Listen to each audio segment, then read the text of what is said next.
પાદરિયા ગુનેગાર હતા અને એ હાજર થયા પછી ગઈકાલે મારા ઉપર એમણે ગુનો દાખલ કરાવ્યો છે, તો એના માટે હું સીપી સાહેબને રજૂઆત કરવા આવ્યો છું.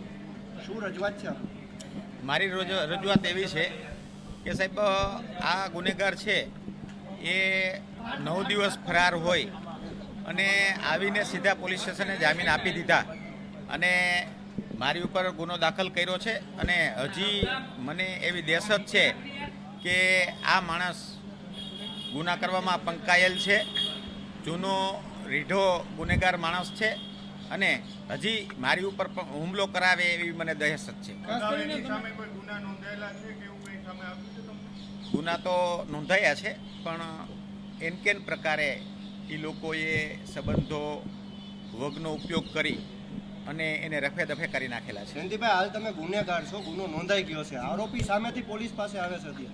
સાહેબ, હું ગુનેગાર છું જ નહીં, મારી ઉપર તો ખાલી ષડયંત્ર કરવામાં આવ્યું છે.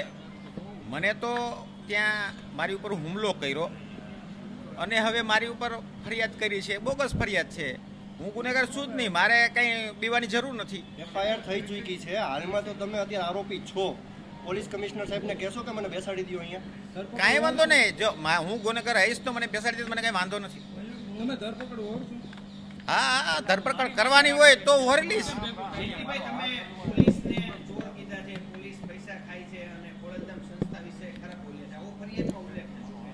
પોલીસ ચોર છે એવું છે નહીં, બધાય પોલીસ સરખા નથી હોતા. મેં માત્ર ને માત્ર પીઆઈ પાદરિયા વિશે કીધું હતું. પોલીસ ઉપર મને 100% ભરોસો છે, તો જ હું અત્યારે અહીં ઊભો હોય. સંબંધના દાવે ઘણી વખતે ખાતાના માણસ હોય અને થઈ શકતું એવું મારો અંદાજ છે. હું અત્યારે રજૂઆત કરવા આવ્યો છું. મને કહેશે તો હું હાજર થઈ જઈશ. મને જાણ કરવામાં નથી આવી. કાલે મેં સોશિયલ મીડિયામાં જોયું કે મારા વિરુદ્ધમાં આ ગુનેગાર પીઆઈ પાદરિયા સિંહની જેમ તાલુકા પોલીસ સ્ટેશનમાં મોટું ટોળું લઈ અને હાજર થઈ અને એવી એન્ટ્રી નાખી અને એણે જે જાણે પોતે મોટો ડોન હોય એ રીતથી એણે તાલુકા પોલીસ સ્ટેશનમાં શૂટિંગ કરી અને એને કોઈ ખોફ કે કોઈ બીક ન હોય એ રીતથી એણે જે કર્યું. એટલે મને રાતે જાણવા મળ્યું કે મારા વિરુદ્ધ ફરિયાદ થઈ છે. ખોડલધામ વિશે તમે પણ કાંઈ બોલ્યા છો એવું ફરિયાદમાં ઉલ્લેખ છે. ખોડલધામમાં નરેશભાઈ અને પીઆઈ પાદરિયા અંગત છે એ હું બોલ્યો છું અને છે એ અત્યારે કહું છું, બીજું કાંઈ બોલ્યો નથી. મને માથામાં ઇન્જરીમાં 7% આવ્યા છે, એટલે હજી એ ટાંકા છે જ મારે. એનું ડ્રેસિંગ ડેઇલી હું કરાવું છું. હથિયાર હતું ને હતું, મેં મારી નજરે જોયેલું છે.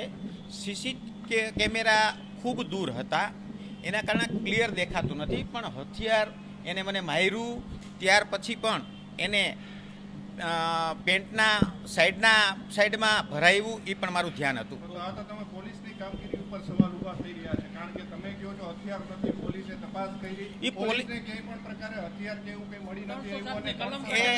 મેં ફરિયાદ કરી છે, હું સાચો છું. એ વિષય પોલીસનો છે. મને પોલીસ ઉપર ભરોસો છે કે મને ન્યાય મળશે. રાજશ્રી એપ્રેલ્સ